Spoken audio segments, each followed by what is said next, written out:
going to be fairly brief. I wasn't scheduled to speak today, but I thought seeing there were so many group leaders here, I'd take the opportunity. I still have vacancies in some of the groups for drivers. That being kangaroos, I'm short on one. Wombats, I'm short on one. Koalas, 2 drivers. Goannas, 1. Frogs, 2. Butterflies, 1.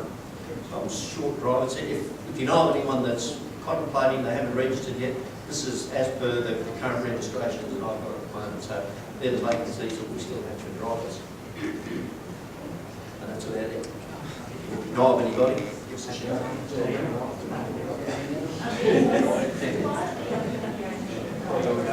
don't have to have your own vehicle. No.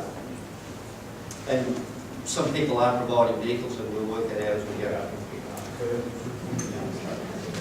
All right, as I was jumping in and cutting everyone else out, as we did last year, Top Brand have come along to show us a lot of stuff about bike and how to fit your bike and how to fit to it, and talk to us about nutrition. So I welcome Mike and Jay.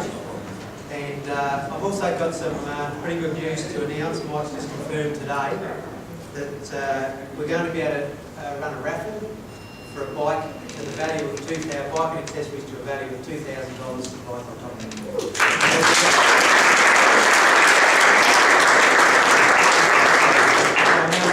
Bring up Mike and tell us all about how to set up the bike. Got a bit carried away before we go, when you were talking about Truman and Truman. And Liam, I thought it was me. Look, for those that don't know, I'm Mike Prentice, I own Top Brand Cycles. We've been associated with them, I think, 14 years. We've been very proud to be associated with. We've met a lot of fine people, and my role is to actually try and make your ride as enjoyable as possible and to make sure that we get 350 riders to Cairns through the month. Like Pete and Gary said, we do take a support vehicle, a support van that will have 2 mechanics in, and it will have some spares like spokes, it will have wheels, it will have tubes and tyres and very basic stuff. The thing to remember though, if you have wheels that have unusual spokes, like some of the wheels do, the bladed spokes and stuff like that, it's a good idea to actually get into the shop before you purchase 1 or 2 and have them as a spare. Because we won't have every different type of spoke.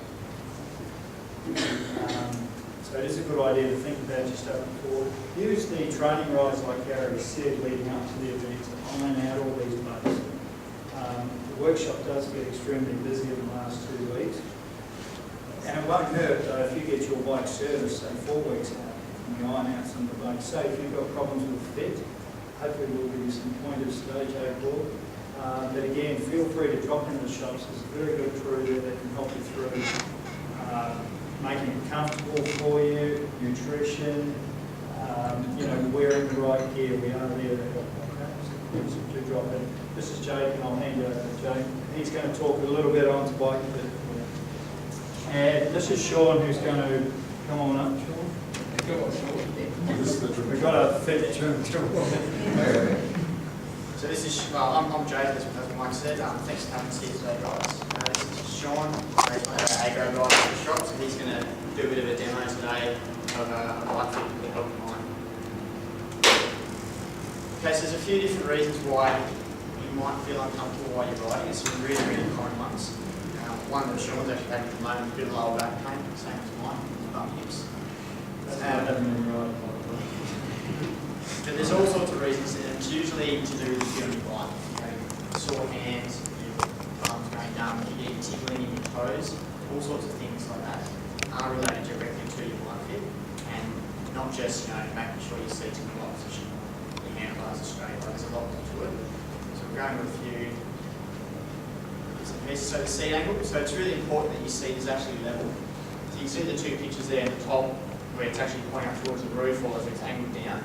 Now that's going to cause you to either slide down your seat, so you're constantly going to be pushing yourself back up, and you get really sore in your shoulders.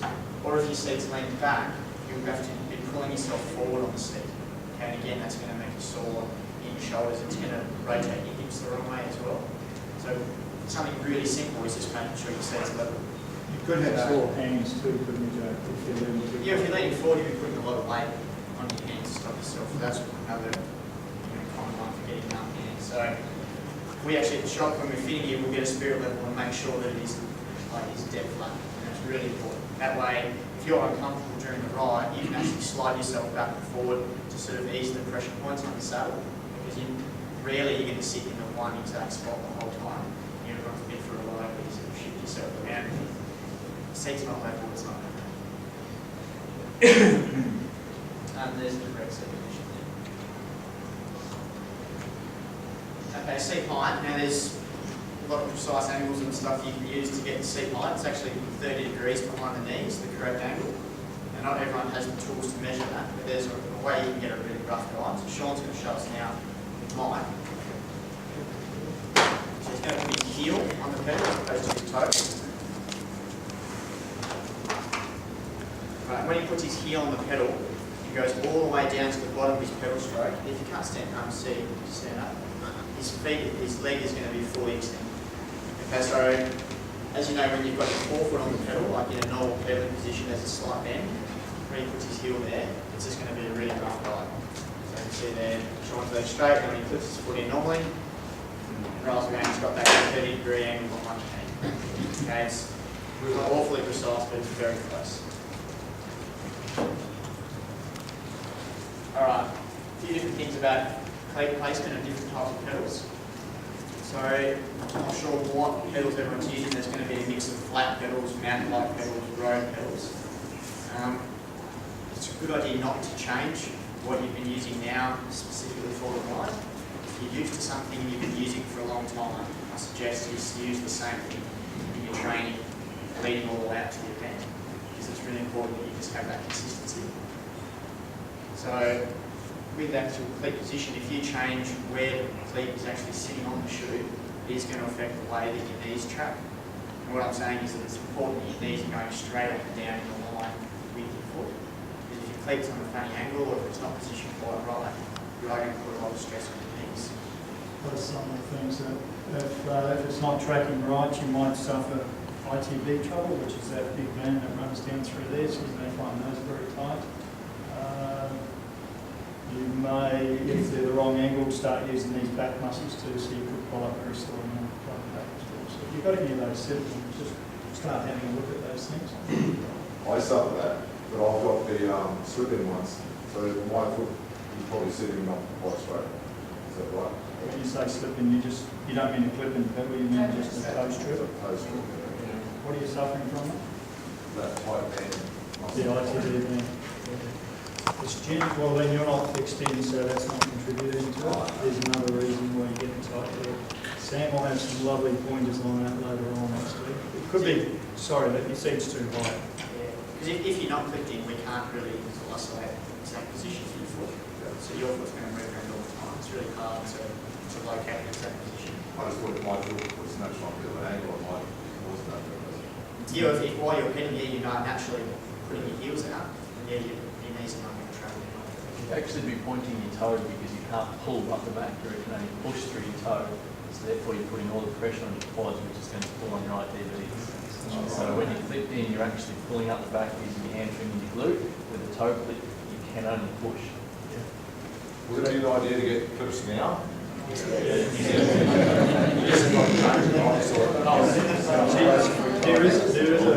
could have the seat too far forward, and then you're doing what Sam said, you're pushing just with your quads. There's a couple of different types of plates to go on the shoes. Is there a preference? One has more movement than the other, less forgiving on the knee. Is there a preference? It's not really any more or less forgiving on the knee, it just gives you a bit more flow. So the idea is that there's one in the middle, which is what everyone starts on, and if you require more flow, then that's going to be because you need a bit more safety. You don't feel so comfortable when you're clipped in. I know the yellow or the Oh yeah, so the rotation. That's right, so the different cleats, you're still going to, whether you've got a fixed cleat that has no flow, or one that has 7 degrees of flow, you're still going to pedal in the same way. Your foot's still going to track the same way. It's just easier to get your foot out. The actual position of the cleat on the shoe is going to change the way your knees interact with your feet and with the pedals.